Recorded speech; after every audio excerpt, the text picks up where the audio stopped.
개신교 선교에 있어서 우리 대한민국은 상당히 성공을 거둔 곳입니다. 1866년 토마스 선교사가 제너럴 셔먼호를 타고 대동강을 들어왔다가 그곳에서 선교하다가 그만 순교를 당한 후에 복음이 그 조선 땅에 뿌려지게 되죠. 이후에 1884년 언더우드와 아펜셀러 선교사가 처음으로 조선 땅에 공식적으로 선교사로서 발을 디디게 되는데요. 이미 복음이 퍼져 있었던 겁니다. 또 선교사들은 그들이 들어올 때에 무엇을 가지고 들어왔냐면 한글 성경을 가지고 들어왔어요.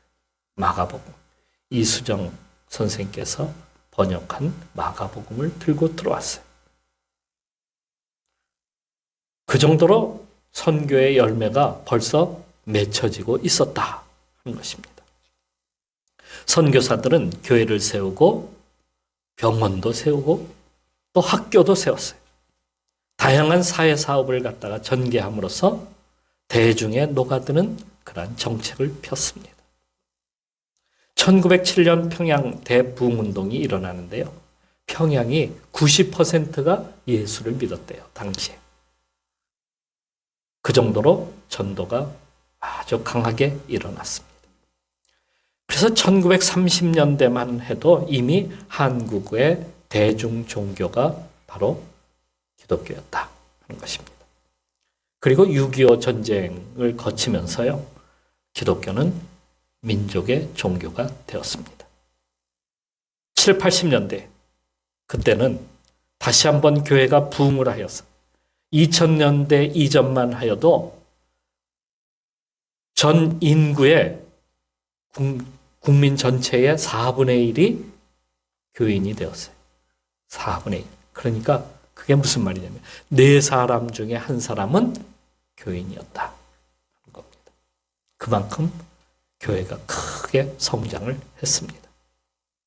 처음에 선교의 그 순교의 피가 뿌려진 역사가 이렇게 놀랍게 한반도에서 그렇게 성장을 해온 겁니다. 그런데 교회의 성장이 거기서 딱 멈춰지고 말았어요. 왜 멈춰졌을까요? 그동안 교회는요, 승리자의 교회가 되어가고 있었습니다. 자기 교회가 참 교회래. 그래서 막 서로 싸워, 안에서. 분열하고, 분열을 거듭거듭 해가지고, 장로 교단만 얼만큼 되냐면 265개나 돼요. 전체 우리나라 기독교 교단이 얼만큼 되냐면 310개가 돼요. 서로 자유주의냐, 보수주의냐, 이제는 진보냐, 뭐 이런 거 가지고 서로 교회가 내부적으로 자기들끼리 싸우는 거예요. 누가 진리냐, 누가 진짜냐. 또 여기저기서 사이비와 같은 그 신흥 종교들이 자꾸 우죽순 막 일어나죠. 1960년대에 70명의 메시아가 이 땅에 있었다는 거예요. 그리스도가 70명의 그리스도가 이 땅에 존재하고 있었어요. 뭐 이런 사람들 있죠. 문선명, 박태선, 이만희, 정명석, 안산홍, 장길장 등등. 뭐 지금까지 그들은 교회의 이름을 붙여가지고 성도들을 계속해서 미혹해하고 있다 하는 것입니다. 7, 80년대 교회는 은사주의에 빠졌어요. 부흥회하면은 은사 집회한대. 전부 은사 집회야. 어떤 교회는 뭐 삼박자 축복이라고 하는 걸 내걸고 기복신앙을 갖다가 한국에 심어놨어요. 그 기복신앙은 인생 성공에 매달리는 거예요. 예수 믿으면 성공한다. 뭐 그런 거예요. 막 산속에 있는 기도원마다 난리가 났어요. 막 기도하는 사람들이 가고 은혜 받고 복 받고 성공하기 위해서 애를 썼어요. 기도원마다 차고 넘쳤어요. 저 중고등학교 때는 수련회를 거기로 갔어. 어디로? 기도원으로 가고 기도하는 거예요. 그게 전부였어요. 모두가 방언받으면 만사 형통이야. 그래서 방언받기 위해서 막 욕을 먹어가면서도 방언받으려고 애를 썼어요. 다음으로 일어나는 운동이 제자 훈련이에요. 제자 훈련. 교회마다 제자 양육한다면서 성경 공부 열풍이 막 일어났어요. 그런데 제자 양육하고 성경 공부하면서 이상하게 한국교회 성도들이 이상하게 바뀌기 시작했어. 어떻게 바뀌었냐? 자만심만 높아가기 시작했어. 머리는 얼마나 똑똑한지 몰라. 그래서 목사님 설교 들으면 다 알아. 모르는 거 없어. 다 알아. 서울의 어떤 한 정신병동에 가면은, 정신병원의 그 병동에 가면은 입원 환자의 70%가 기독교인이래요. 그들은 과거에 열정적인 신앙생활을 했어요. 성경 공부 열심히 했어요. 제자 훈련도 받은 사람들도 무지기수요. 그런데 왜 거기 와 있을까요? 많은 신자들이 자기가 다니는 교회 목사님이 최고래. 거기가 진리래. 자기 교회가 최고래. 자기가 성경 공부 배운 것이 진짜래.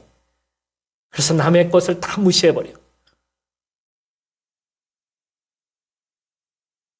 제자 양육 졸업했으니까 최고의 신앙생활을 한다라고 여기는 거예요. 삶은 하나도 변한 게 없어.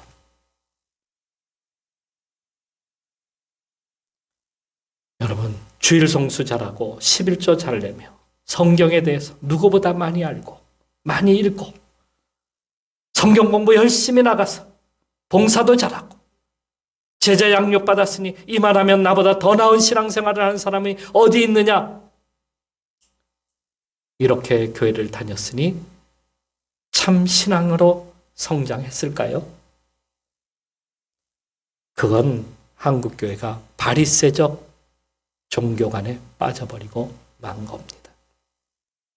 그래서 한국교회는 이런 종교인들만 가득한 교회로 만들었어요. 종교인이 누구냐? 종교인은요, 신앙을 그 소유 개념으로만 생각하는 거예요. 내가 받기만 하려고 하는 그런 신앙. 자기 중심적 신앙생활. 내가 복 받았어. 내가 잘 되고 하는 그러한 신앙생활을 하는 사람이 종교인이에요. 예수 중심이 아니라 교회 중심으로 선데이 크리스찬, 주일만 교회 가서 예배 드리고 가는 거예요. 강아지 성도와 강아지 신자와 고양이 신자가 있는데 그 중에 고양이 신자는 자기를 예뻐해주고 칭찬해주고 사랑해줘야 그렇게 만족하는 거예요. 그렇지 않으면 주인도 알아보지도 않아. 그냥 핥히고 가버려요. 그러니까 자기한테 교회 나가서 이익이 돼야 교회를 나가는 거예요. 교회 그냥 가는 게 아니에요. 뭔가 이익이 돼야 교회 가는 거예요. 뭔가 받아야 교회 가는 거예요. 뭔가 그래도 지식이라도 쌓아야 교회 가는 거예요. 충성하는데 목적은 어디에 있느냐? 복 받는 데 있는 거예요. 그래서 부자 되고 남은 이해하지도 않아. 알려고 하지도 않아. 자기만을 위해서 존재하는 그러한 신앙을 가진 사람. 그것이 바로 종교인이다 하는 것입니다. 그러면 우리는 참된 신앙인으로 살아갈 수는 없습니까? 사실 그것은 하나님께서 우리에게 원하시는 길이죠. 하나님의 뜻을 이루는 거예요. 그런데 하나님께서는 우리에게 그 뜻을 이루기 위해서 사명을 갖다가 행하도록 하셨어요. 사명을 주셨어요. 그 사명이 무엇이냐면 지금부터 세 가지를 말씀을 드리려고 합니다. 첫 번째 사명은 성화의 사명이에요. 성화되어 가야 돼. 주님 앞에까지 자라나가야 돼. 그러니까 우리는 교회만 와서 그냥 가는 것이 아니라 매일같이 자라나가야 돼요. 거듭났다면은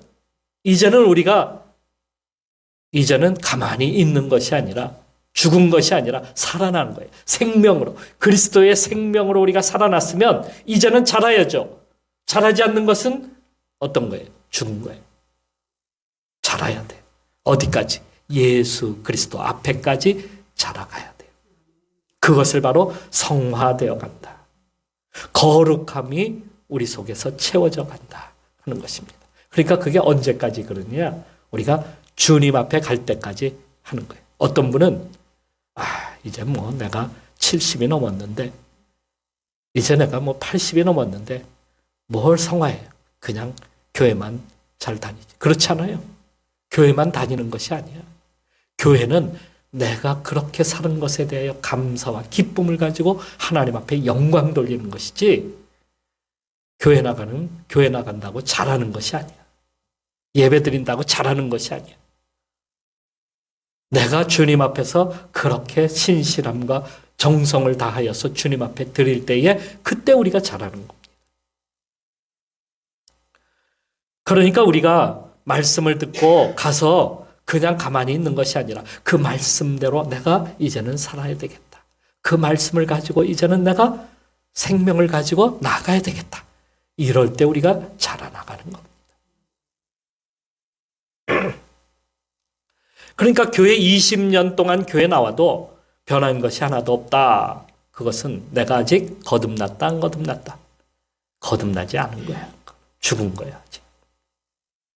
자라야 돼요. 어떤 여집사가 집에서 남편과 대판 붙고 왔어요. 한 방 빵 붙고 왔어요.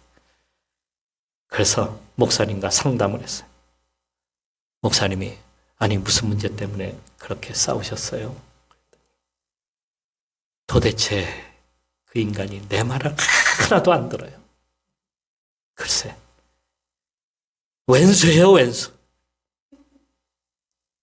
사실 바꿔야 될 사람은 누구냐면 자신이야. 자기가 바뀌어야 되는데 남 보고 자꾸 바꾸라는 거야. 안 바뀌어요. 하나도 바뀌지 않아. 우리는 그런데 계속해서 남편이 바뀌어야 된다 그러고 자식이 바뀌어야 된다 그러고 내 이웃이 바뀌어야 된다 그러고 아니에요. 누가 바뀌어야 되는 거예요? 내가 변해야 돼. 내가 그리스도화 되어 가야 돼. 물론 나이 들면 바뀌기도 합니다. 호르몬이 나와가지고요. 남자는 여성 호르몬이 나오고요. 여성은 남성 호르몬이 나와요. 그래서 여성은 남자처럼 괄괄해지고요. 그리고 남자는 다소곳해집니다. 목사님, 전 나이 들고 바뀌었는데요. 더 활발해졌고요. 친구도 많이 사귀고요. 남들과도 관계도 더욱, 남편과 관계도 더욱 돈독해졌어요.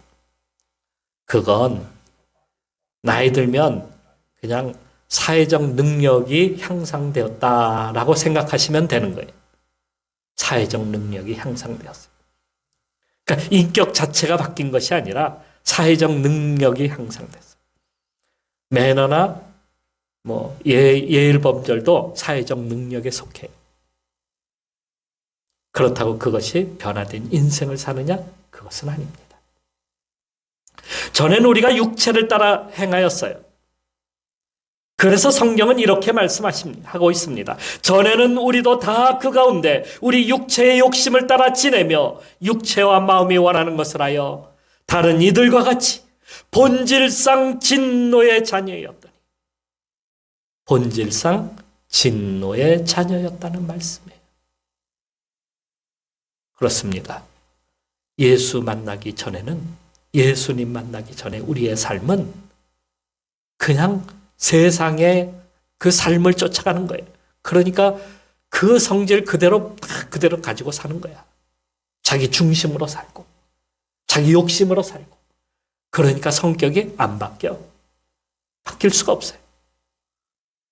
그런데 이제 우리가 잘하는 것은 바로 우리가 거듭났기 때문에, 주님의 생명이 우리 속에서 지금 싹트기 때문에, 싹트는데 그것이 안 자라고 어떻게 있어요? 자라는 거 아니에요. 계속 자라요. 그러니까 우리는 거룩함으로 자라가는 거예요. 거룩함으로 자라면은 우리의 삶이 어떻게 된다? 바뀐다는 거예요. 거룩하게 자라는데. 그렇지 않습니까? 그걸 보고 우리 경건하게 산다, 이렇게 말을 하는 것이죠. 그것은 육체를 따르는 나를 갖다가 쳐서 복종하고 하나님께 순종하는 삶을 사는 거예요.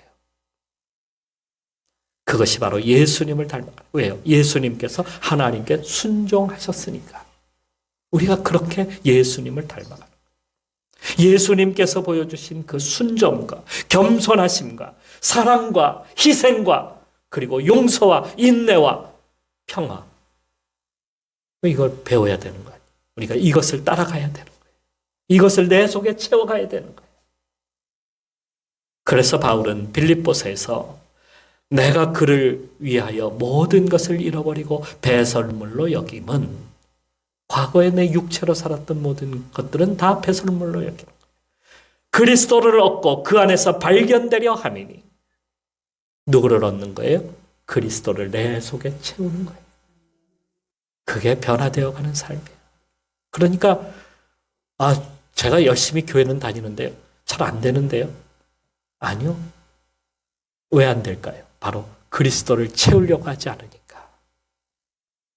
내가 아무리 무슨 사랑을 내 속에 채우려고 하고, 다른 걸, 겸손한 걸 채우려고 하고, 인내를 채우려고 하고, 안 되는 거예요. 왜? 주님이 역사하셔야 되는 거예요. 우리 속에서 우리가 주님으로 채우려고 하면 되는 거예요. 예수 그리스도를 닮아가려고 하면은 내가 변하는 거예요. 나는 구원받았습니다. 여기서 끝나서는 안 돼요. 교회 나오면 구원받아요. 저 구원받았는데 그것으로 끝나서는 안 돼요. 세상에는 마음대로 살면서 교회에 오면 구원받았다, 난 죄가 없다 라고 말하는 분도 있습니다. 그리고 세상에서는, 세상으로 나가면 온갖 편법과 거짓과 음모와 술수와 잔인함으로 그렇게 살아가는 사람들도 있습니다. 구원이 그에게 이루어질까요? 구원은 이루어지지 않아요. 우리가 구원받았다면 이제 예수 그리스도를 닮아서 주님의 성품이 내 속에 계속해서 그렇게 자라나가도록 역사해야 된다. 오늘 이것을 여러분들도 사명으로 알고 성화되어가는 성도가 되시기를 축원합니다. 다음으로 우리의 사명은 주의 복음을 전하는 일입니다. 전도의 사명이라고 그러죠. 전도의 사명. 오늘 본문의 말씀에서도 그걸 강하게 말씀하고 있습니다. 전도의 사명은 내가 달란트가 있어갖고 전도한다, 그게 아니에요. 어떤 분은 저는 달란트가 없어가지고요, 저는 할 수가 없어요. 그게 전도가 아닙니다. 전도는 사명이에요. 우리에게, 모든 성도에게 주신 사명. 왜요? 하나님께서 나를 구원하셨는데 이 복된 소식을 내가 어떻게 나만 가지고 있는 모든 사람들에게 알려야 되는 것 아니겠습니까? 땅끝까지 이르러서 내 증인이 되라고 하신 것, 바로 그것이 예수 그리스도의 십자가의 그 놀라운 구원의 역사 때문이에요. 주님이 나를 위해서 십자가에서 피를 흘려서 나를 구원하셨다는 이 놀라운 복된 소식을 모든 사람이 알아야 될 거 아니에요. 그래서 전도는 사명입니다. 과거 유럽의 열강들은 너도 나도 할 것 없이 아시아 국가로 막 진출해서 많은 나라들을 식민지화했어요.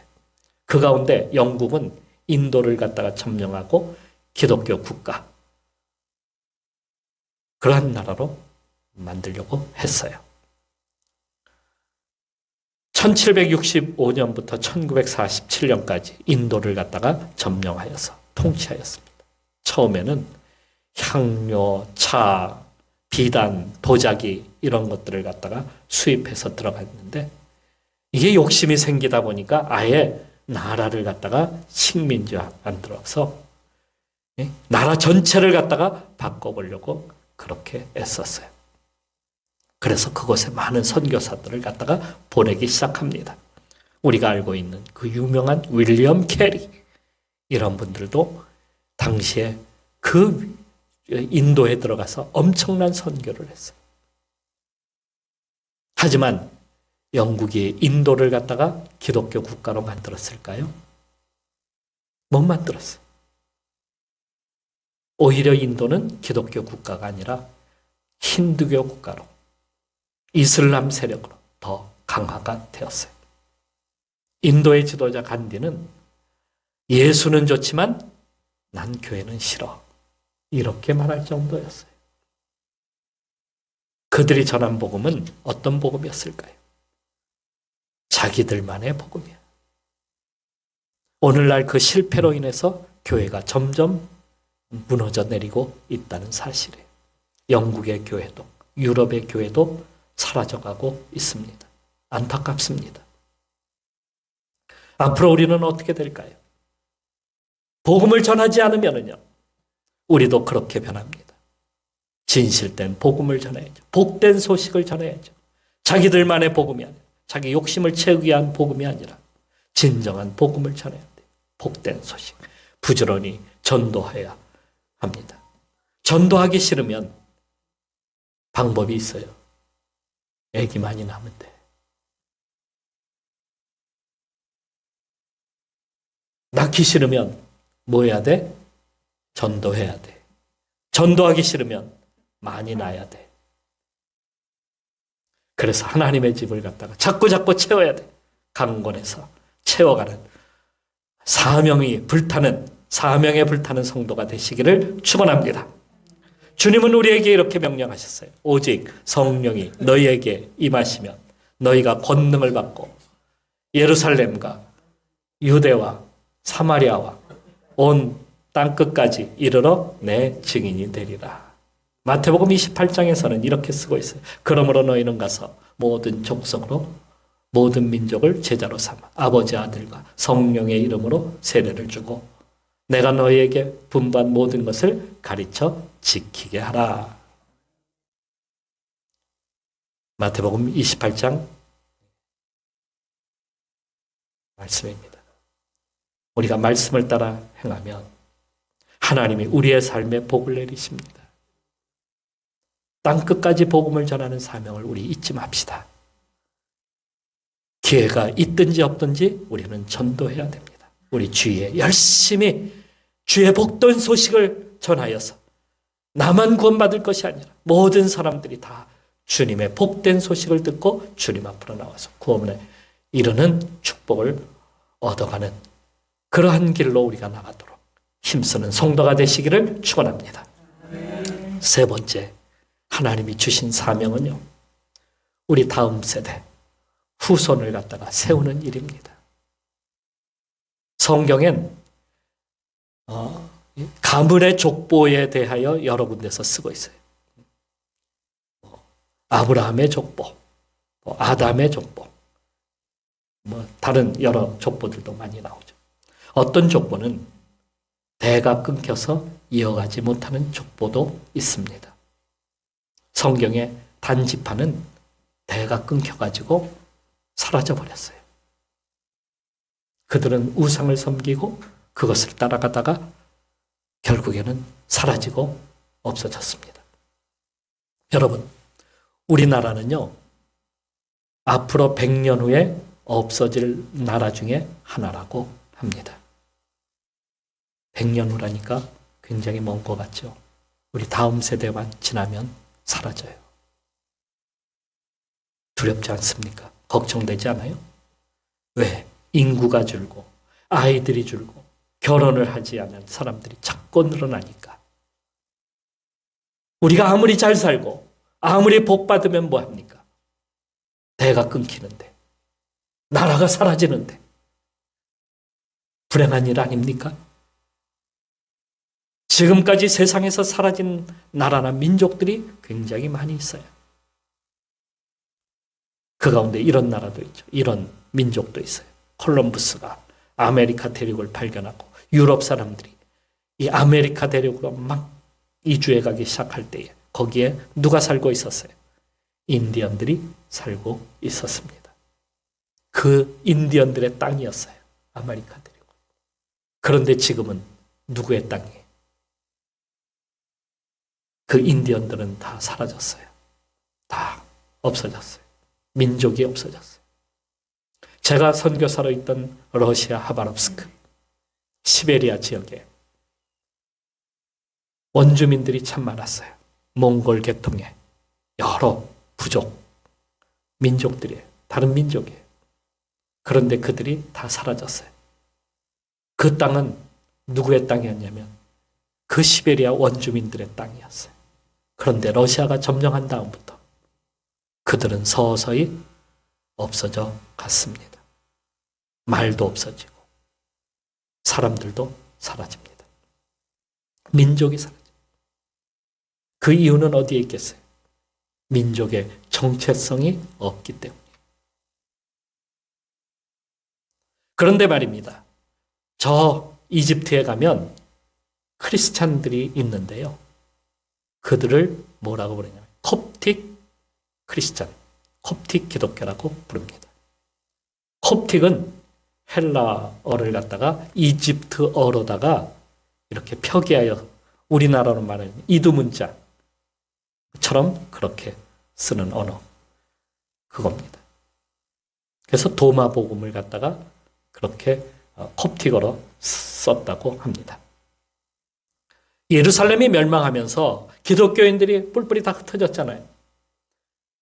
예수님 이후에 기독교 교회가 한 3만 명까지 늘어났었는데 뿔뿔이 다 흩어졌어요. 그 중에 한 일부가 알렉산드리아로 갔습니다. 이집트 알렉산드리아로 가가지고 거기에서 교회를 세웠는데 그것이 바로 콥틱 교회라고 하는 콥틱 교회의 시작입니다.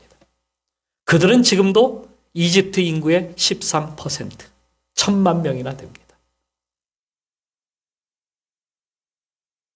1,000만 명이 갑자기 늘어난 것이 아니라 2000년 동안 지켜온 거예요. 2000년 동안. 그들은 그렇게 신앙이 자라서 온 겁니다. 이집트는 이슬람 국가라고 알려져 있습니다. 그런데 그 가운데서도 그들은 강력한 믿음을 지켜나가는 그런 사람들이에요.